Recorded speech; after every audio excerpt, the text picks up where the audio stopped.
That's okay. Good morning. Good morning, Your Honor. Be seated. I do know how to turn on my own computer most of the time. I did call on. I was like, it won't turn on, it won't turn on. And she's like, there's this little button over here. It's supposed to be like, okay. It's been a hard couple of weeks.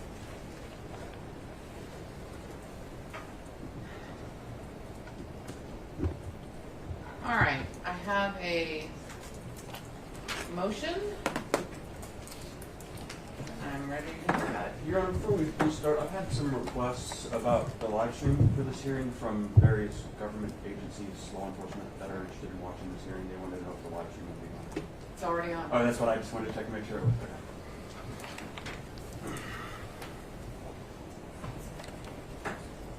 Good morning. Good morning. We filed an emergency motion for protection this morning. I want to outline a little bit of the facts behind that. A couple weeks before trial, a file transfer link was sent to the plaintiff's attorneys, specifically Mr. Bankston. That link linked up a lot of files that shouldn't have been connected to it. Mr. Bankston immediately recognized that the files contained therein were confidential, attorney-client privilege, and contained medical records of people, a whole variety of things that should not be turned over. And he pointed that out to me, and I responded to him. He said, I take it this was sent in error. And I responded to him and I said, it has been sent in error. Please disregard the link. I will work on preparing a new one. I believe, based on that communication, that that's what was going to occur. I mean, we have a situation here which is akin to me mistakenly giving him the key to a room, and he opens the door to the room, and instead of finding what he expected to find, he sees other doors. One door is marked confidential medical records. Another door is marked attorney-client privilege. Another door is marked attorney work product. Another door is marked confidential communications. And he recognized that and told me, I don't think you meant to give me this key. And I said, please throw it away. And apparently, at some point thereafter, he said, you know what, I kind of really like to see what's behind those doors. And so he took that key and he went back in and he unlocked and went into each one of those doors. And that's why we're here seeking protection under the Texas Rules of Civil Procedure as well as the court's confidentiality order. We are very concerned about the records that have been disclosed, particularly the medical records. It's very, very concerning to us, and that's why we are asking for the relief that they return all the documents, that they destroy any copies that they have. Another thing that's concerning, and I have to. I hate to be put into this position by the conduct of plaintiff's counsel. It appears that they want to have a mistrial in this case. At any time, they could have come to the court and asked for a ruling. Instead, they rooted through attorney-client privilege materials, work product materials, and then put them before the jury and said to Mr. Jones on the stand, that's how I know you lied to me. Your attorneys screwed up and sent this to me. That is grounds for a mistrial, Your Honor. And that's why, in addition to the request that they delete the information from their servers and delete the link, we're also requesting at this point, unfortunately, a mistrial. Okay. Mr. Banks. Sure. Let's correct all of that, Your Honor. First, let me just go through the facts that they were said. This link of materials was sent to me. It was sent to Mr. Ogden. It was sent by Mr. Reynal's legal assistant, also to Mr. Reynal, also to Mr. Magliola. Okay? As I informed Mr. Reynal, we started downloading those materials. I was busy on trial prep. I told my paralegal, get these on our server, download everything there. All right. A little bit after he gets this stuff downloading, it's like, wait a second, this file that we now have on our server has clogged up our entire server. It's like 300 gigs. What's going on? So at that point, which again, materials in my possession at that moment. At that point, I notified Mr. Reynal, and under Rule 193.3 about inadvertent production. All right. It's funny to me that in this motion, Mr. Reynal actually blocked quotes 130, 193.3.2. So I know he knows how to read it. What he still hasn't done, at the moment he is up here requesting a mistrial, is he hasn't followed the rule. Even today, Lake has not followed the rule. The rule requires that production is, any privilege is waived. Any privilege is waived if within 10 days, or if you order a shorter time, but within 10 days, the producing party of when they actually discover, so 10 days from the moment I told them, that they identify specifically the material or information produced and state the privilege asserted. I have not heard any privilege. I have never heard a privilege asserted over any document. I certainly have not had specific documents identified and what their privilege is. If that happens, and he does identify specific material or information, we must return the specified material information while the court rules on the privilege. None of that has happened. What's interesting to me is this is not the first time that materials like this have been inadvertently produced in this case. As you may remember from prior hearings, Mr. Barnes inadvertently produced materials. Now in that case, some of that information ended up coming out. They ended up letting you keep some of it, and we ended up talking about it. But there were attorney-client communications in there, which you don't know about, which I do, which they did follow 193.3. And they did identify those by Bates numbers, said here is the privilege, and when that happened, I promptly returned them and destroyed all my copies. Mr. Reynal is right now using a fig leaf of this motion to say I violated things, to put a fig leaf over his own malpractice, over his own absolute breach of his duties to his own client. And he's attempting to put that on me and doing it in front of a televised audience. That's what he's trying to do. So we have that first issue, which is the privilege. That privilege is waived. And at 10 days, I was not required to get a ruling on it. The only time I'm required to get any ruling is when privilege is asserted. And it has never been asserted. Could have even been asserted this morning. He might have come in here and said, Your Honor, I know I'm 3 days late, but can you please still hear me? And maybe we'd even be hearing him. But right now, it's so frivolous that we haven't even determined the privilege. The second part I want to talk about is that Mr. Reynal says in his email, please disregard. Please disregard creates no legal duty on me whatsoever. None. And Mr. Reynal should know this if he's going to come in and try to protect his client's information. And he does know this because, again, he quotes the rules. He says that I will work on preparing you a new link. In other words, the idea here, Your Honor, because I don't think this is true, but the idea was that what he was wanting to provide to me was actually some maybe, I guess, last-minute supplemental production, right, before this trial, days before this trial. I don't think that's what was happening. And the reason I don't think that was happening is because Mr. Reynal never worked on preparing me a new link. He never ended up sending me and going, here is the correct materials. Instead, he went to trial and waited until after his client got off the stand and now says, oh, well, I meant to send him more materials. So what we're basically hearing is that Mr. Reynal, at that point, if his story is true, knew that he was supposed to supplement his discovery, knew he was supposed to provide those materials to me, and when I alerted him that he failed to do that and provided me something else, he just ignored it. Decided, I'm not going to supplement discovery. So if that's true, if that story is true, we have a willful violation of discovery by Mr. Reynal to allow this case to go to trial with documents that he says he needed to provide to me. That in and of itself is sanctioned. But that's not the real story of what happened here. It's just not. We know what happened here. Norm Pattis, up in Connecticut, was passing his file along to Mr. Reynal. And I know that because the directories contain like SharePoint OneDrive backups of Norm Pattis' computer. He was providing it to Mr. Reynal, and that, Your Honor, is also independently very troubling. Because Mr. Reynal talks about these medical records. That's what he's concerned about, is these medical records. Well, one thing I can tell you right now, Your Honor, is when I figured out that I had the confidential psychiatric records of all 9 Lafferty plaintiffs and their confidential depositions, I immediately destroyed them. And I told Chris Maddy, plaintiff's lawyer up there, that I've done that. He is on notice that those materials are not in my possession. But I told him, look, I trust my staff.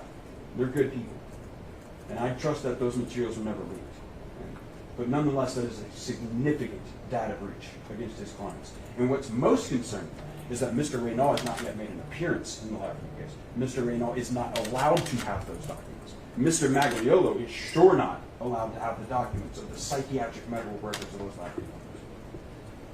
Second is confidentiality. Defendant's motion attempts to say that I have somehow violated the spirit of the confidentiality order in this case. The confidentiality order in this case provides a method that if a party believes that it has inadvertently produced confidential material, it should be designated confidential. What it must do is specifically identify those documents, provide new copies of those documents with the confidential mark that is required under the protective order. To date, Mr. Reynal has still not done that. Not at all. And it would be impossible for him to do so, because the vast, overwhelming majority of the things contained on Mr. Jones' cell phone are not confidential.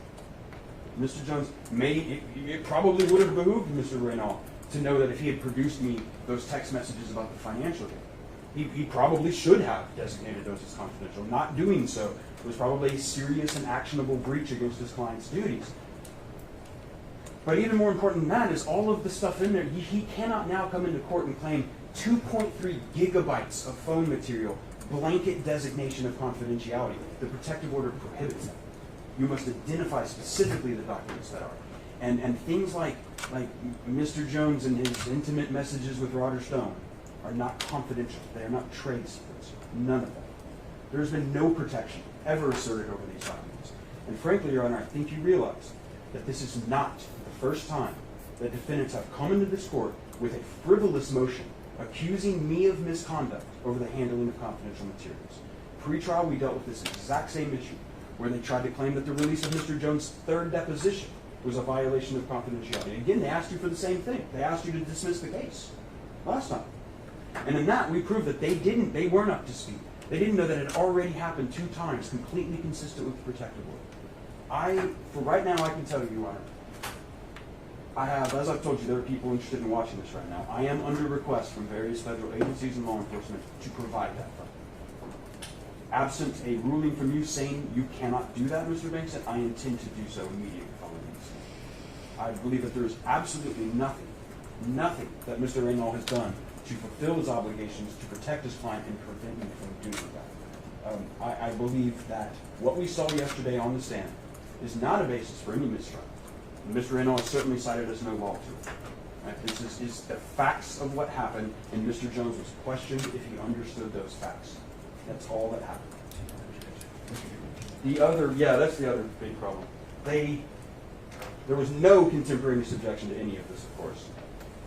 Literally sat through it and stood mute during the entire time.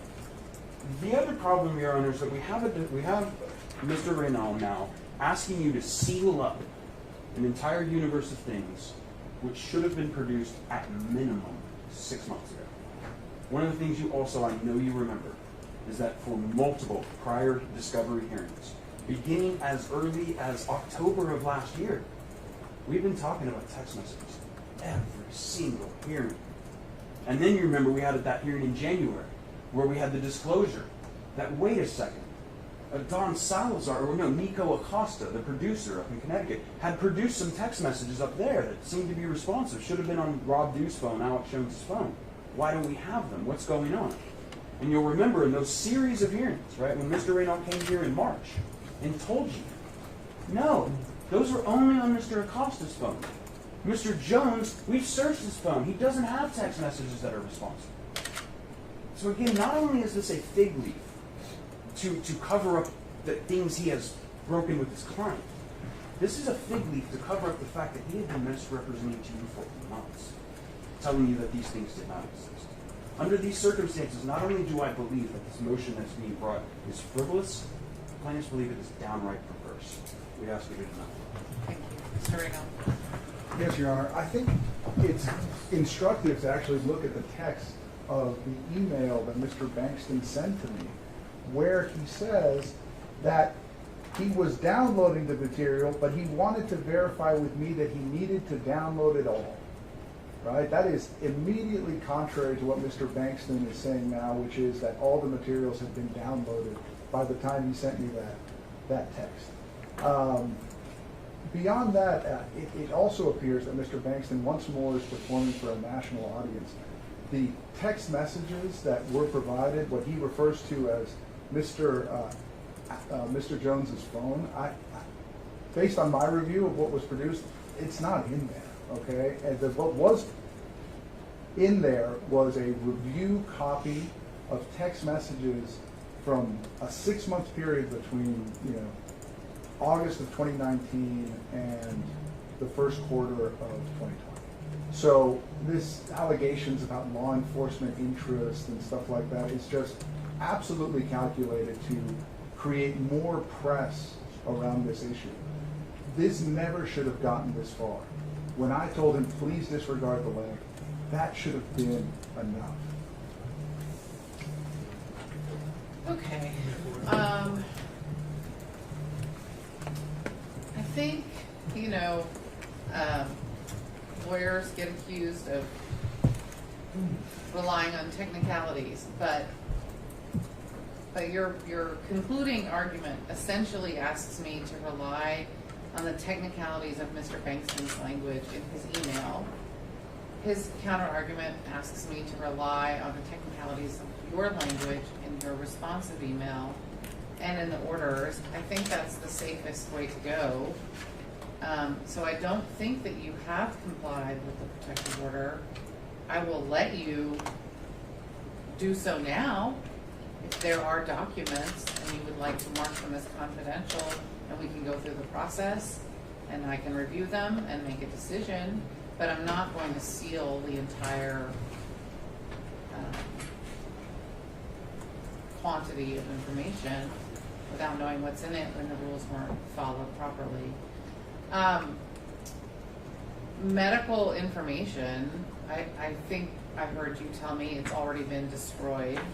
If that's not true, I will order that, because I don't think the medical information of any individual who's not a party to this case is relevant in any way, shape, or form to this case. So that I can do easily. The rest of it really depends on what's in there and circumstances and the rest of it. I don't think it's a mistrial based on this. I understand Do your you want to argument. make more? I mean, that was kind of a throwaway. I don't know if you really meant it. May I have 10 days from yesterday to comply with the rule? Well, I don't know, because we're going to have another part of this trial. I think you should try to work on it today. See what you can get done. It's a tremendous amount of information, Your Honor. I know. The problem is it probably should have been disclosed a year ago or longer, and then there would have been plenty of time to look through all of it. I understand. I mean, some of the things we're talking about are core attorney-client privilege. I mean, emails and text messages back and forth with lawyers. I'd just like a little bit more time to look Well, for I'm those. not saying you can't have more time. I'm saying I'm not going to treat it as confidential until you get your review done. You can mark documents confidential late some reasonable amount of time. If I have to come up with a certain number of days, I will. But I don't know that I'm going to say they can't use anything. We can talk about it before it gets used. Can we have a hold on disclosure for some brief period of time until I can start marking documents? Because if not, the cat's out of the bag, Your Honor. Well, I don't know. What is your intention to do? I've been asked to turn them over today. I certainly intend to do that unless you tell me not to. I don't see how the protective order can be applied in a way that would prevent me from doing that. I think they've dropped the ball completely. Turned it over to authorities. Turned it over to who are you turning it over to? Are you Right now, allowed to say? I've been asked by the January 6th committee to turn their I document. mean, I don't know that you get to stop that anyway. Well, if they subpoenaed them, it would be a very different story. Well, they're going to now. They know about them. They know they exist. They know you have them. I think they're going there either way. Can we wait until they actually do it, Your Honor? I don't know about that. The other party, which I believe there's no way to stop this in any way if there was confidentiality arguments, is obviously the plaintiff's counsel and Matthew would like the materials as well. There is a sharing provision in our protective order that I'm allowed to share confidential and attorney-as only information with them.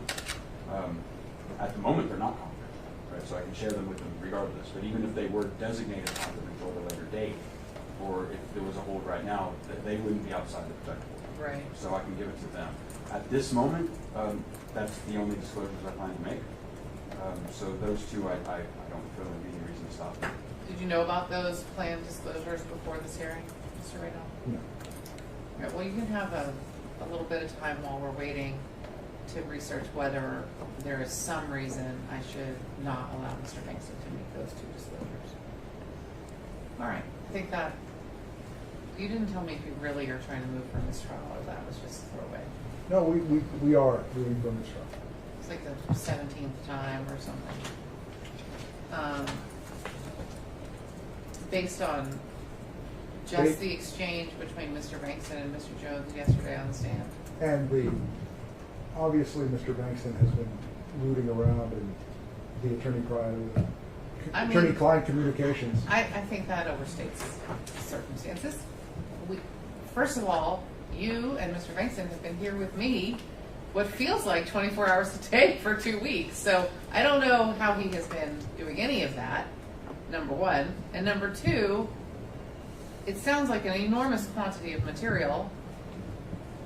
The only thing I've seen is one text. So I don't know what organization this material is in. I don't know if it's labeled or if he did a search. I don't know, and you don't know whether he's seen anything attorney-client privileged or not. So I don't think you should say that as if it were established. I'm going to deny the motion. Thank you. All right, I think that concludes the hearing. Thank you, Your Honor. Thank you. You can talk to me for a minute, please. You, Cameron. Can you come talk to me? May I be excused? Yes, you're all.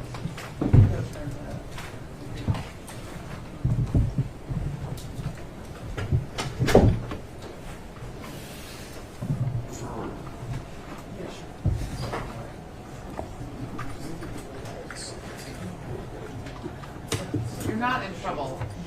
Your camera is so loud, but it's not film, right? So there is no aperture opening. So can you change the settings? I have it on silent. It is not silent. It is so, that's impossible. Silent can't be that loud. Yeah, because it's little, like that's the silent mode that's on. It's so loud. I wonder if it's been the same setting this entire time. I Yes, wonder but if it's just because there's less people in there now, it's like a little more echoey. But I can basically just try to like not take as many. I mean, are you sure there's no way to make it